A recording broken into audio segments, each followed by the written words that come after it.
Hi friends, welcome to 5 Minutes Tech YouTube channel. Here is Samsung Galaxy S23 Ultra 5G smartphone.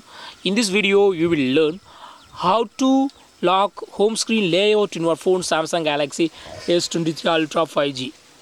First of all, go to the home screen, and if you would like to move any app, just you can pick up like this and move and place it anywhere on the screen.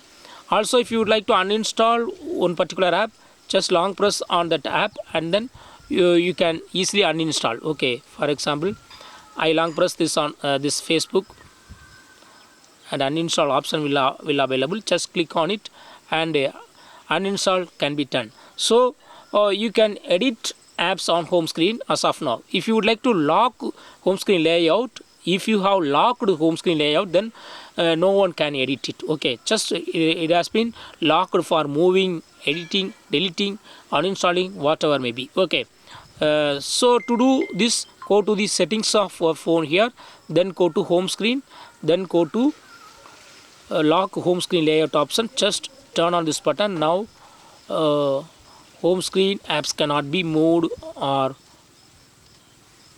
see here, this is home screen, you cannot move home screen app. Okay, because it is locked. Okay, you cannot uninstall. Okay, so in this way you can easily lock home screen layout in your phone Samsung Galaxy S23 Ultra 5G. That's all friends, thanks for watching, bye.